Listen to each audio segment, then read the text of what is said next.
Hi everyone. இன்னைக்கு நம்ம சேனல்ல ஒரு ஹாட் அண்ட் ஸ்பைசி சிக்கன் தான் பார்க்க போறோம். இது உண்மையிலே சப்பாத்திக்கு ஒரு நல்ல சைட் டிஷ்.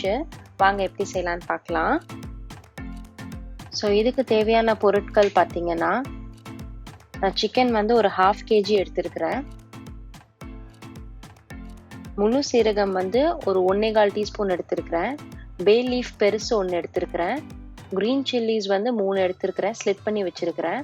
ஒரு பெரிய வெங்காயம் ஸ்லைஸ் பண்ணி வச்சிருக்கிறேன் இந்த மாதிரி. அப்புறம் பாயில்டு பொட்டேட்டோ நான் 1 எடுத்திருக்கிறேன்.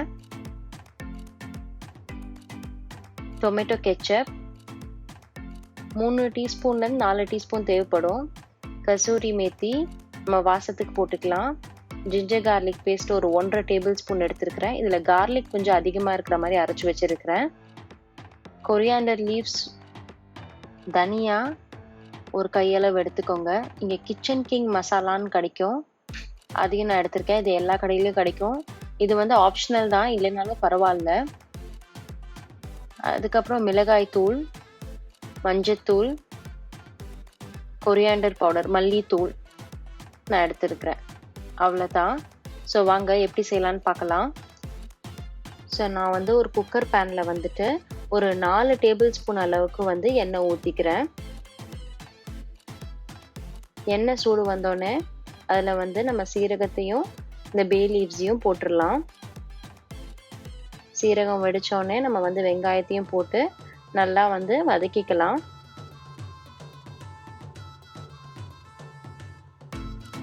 பச்சை மிளகாயும் நான் கீறி வச்சிருக்கிறேன்.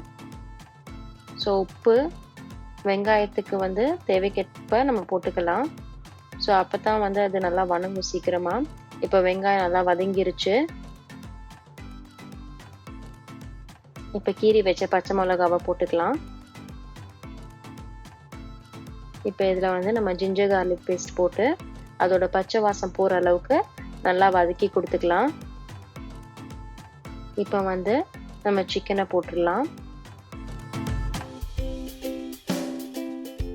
சிக்கனை போட்டு அதையும் நல்லா ஒரு 5 மினிட்ஸ்க்கு நல்லா வதக்கிக்கலாம். ஸோ அப்போ தான் நல்லா சாஃப்டாக இருக்கும். அதனால ஹை ஃப்ளேம்லேயே வச்சு ஒரு 3 to 5 மினிட்ஸ் நல்லா வதக்கிக்கோங்க.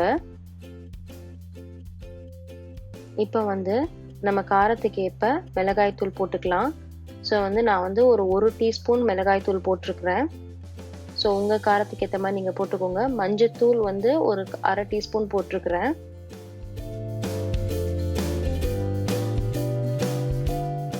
தனியாத்தூள் ஒரு 1.5 டீஸ்பூன் போட்டிருக்கிறேன். இப்போ நான் அந்த கிச்சன் கிங் மசாலா 1 டீஸ்பூன் போட்டிருக்கிறேன். இது ஆப்ஷனல் தான். ஸோ கிடைக்கலன்னா பரவாயில்ல, நான் இது ஒரு நல்ல ஃப்ளேவர் கொடுக்கும். எப்பவுமே நான் வச்சுருப்பேன் கிச்சனில், அதனால நான் அதை நான் யூஸ் பண்ணிக்கிறேன். ஸோ இதை போட்டு நம்ம நல்லா பிரட்டி விட்டுக்கலாம். ஸோ அடி பிடிக்காமல் இருக்கிறதுக்கு நான் கொஞ்சம் லைட்டாக வாட்டர் ஆட் பண்ணிக்கிறேன்.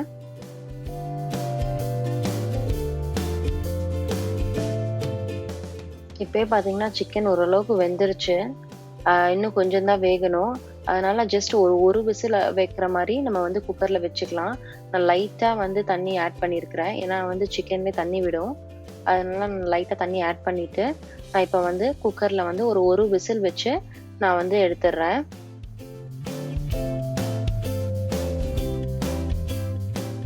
இப்போ குக்கர் திறந்து பார்த்தா சிக்கன் நல்லா வெந்துருச்சு.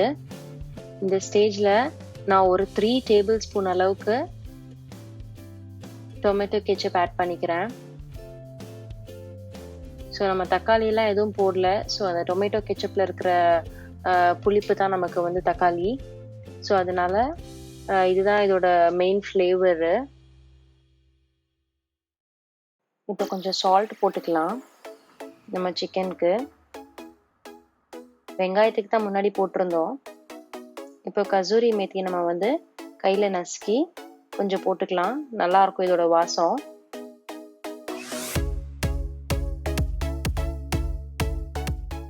இப்போ நம்ம வேக வச்சிருக்கிற பொட்டேட்டோ நம்ம இதில் துருவி போட்டுக்கலாம். ஸோ நம்ம 1/2 கிலோ சிக்கனுக்கு ஒரு 1/2 பொட்டேட்டோவே போதும். ஒரு ஃபுல் பொட்டேட்டோ கூட தேவையில்லை. ஸோ நம்ம ஃபுல்லாக திருவி இதில் போட்டுக்கலாம். ஸோ இப்போ பார்த்தீங்கன்னா நல்லா வந்து கிரேவி திக்காயிடுச்சு. ஸோ அதனால நான் லைட்டாக தண்ணி ஊற்றிக்கிறேன்.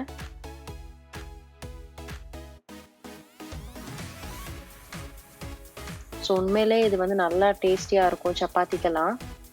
ஸோ ட்ரை பண்ணி பாருங்கள். இப்போ வந்துட்டு நான் வந்து கொஞ்சம் நிறையவே வந்துட்டு மல்லிக்கீரை வந்து நான் இதில் போட்டுக்கிறேன். Coriander leaves. ஸோ அவ்வளோதான், ஸ்டவ் ஆஃப் பண்ணிடலாம்.